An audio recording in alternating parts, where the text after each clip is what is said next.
Hello，大家好，我是 Helen。今天呢，我给大家带来这幅油画作品，是我近期画的《不要战争》。主要用的是乌克兰的国花，向日葵作为主要的物体。然后后面背景呢有燃烧的火焰、被烧焦的土地，还有墓碑，还有两棵这个枯萎的树。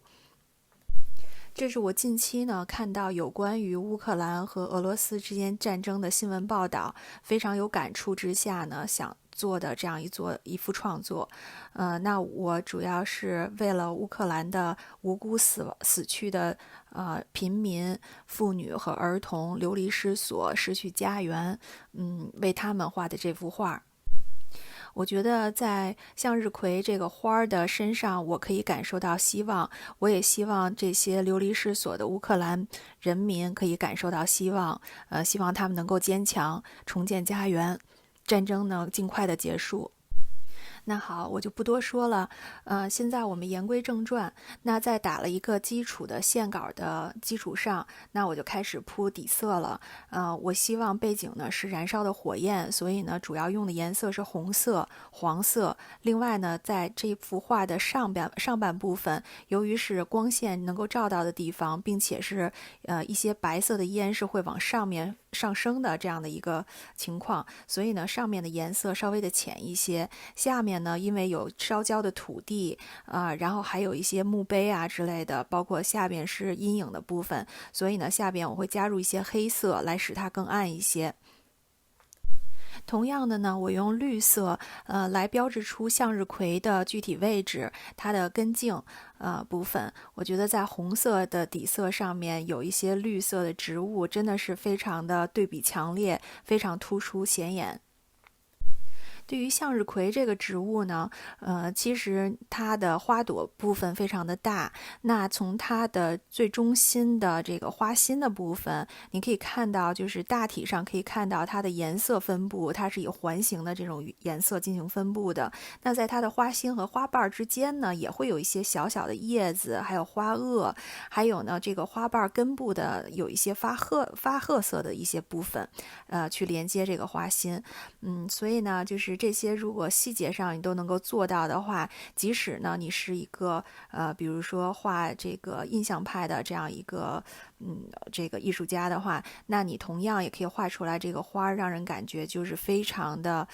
像一个向日葵，而不是更多的这种抽象的，让人去猜你画的是什么这样一个效果。好，那现在第一层铺完了以后呢，我用一个大一些的刷子蘸上了很多的水，把它的底色呢让它均匀的去融合在一起，有一些渐变的效果出来。那最后的结果呢，我发现就是，当我的笔刷顺应我自己想要的这个物体的走向，比如说我后边的这个燃烧火焰的走向，那顺着它燃烧的方向去做这个颜色上的融合的话呢，最后出来的效果就是我想要的。我觉得有的时候在你混合颜色的时候，你可能觉得并不是很重要这个笔刷的走向，但是其实有的时候，如果你注意一下的话，也许会让你自己有一个惊喜。因为现在呢，底色是还在一个流水的状态，所以呢，我现在先把这个向日葵的花瓣给它添加上。我用的明黄色和土黄色两种颜色，使它更有立体感。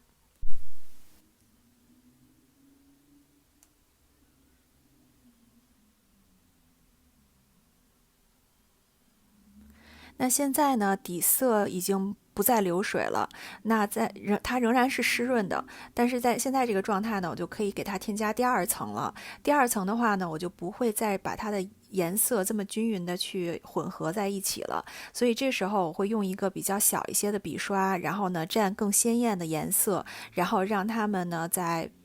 我的整个画布上面留下线条和笔触。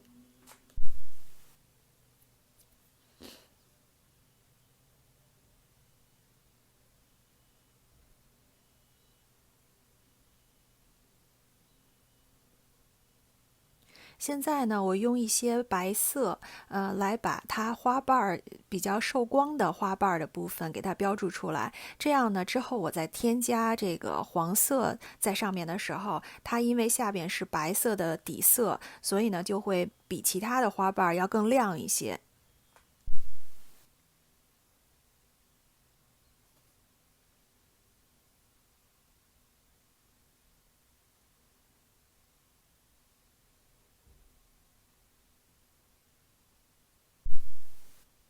这里在我画花心的时候呢，会比较注重于重新给这个相关的比较近处的花瓣的边缘做一些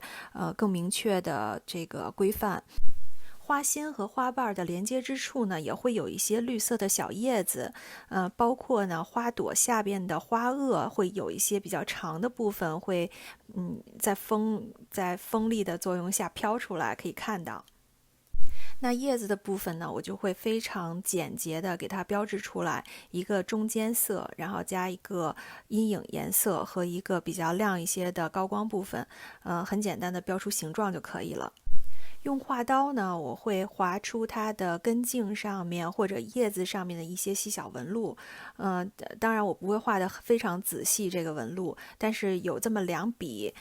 画刀留下的痕迹也可以让你的画作呢更加的好看。另外，画刀呢，我用它来塑造花瓣的具体的形象，用一些比较厚的颜料在画刀上面给它直接塑形在我的画布上。最后呢，就是要画背景的这些十字架，还有后面的一些枯树枝。我觉得这个是让我非常难受的一个部分。让我们为这些无辜的在战争中死亡的平民、妇女、儿童，为他们默哀祈祷。我想呢，我这幅画表现的就是在这种非常凄凉、绝望的，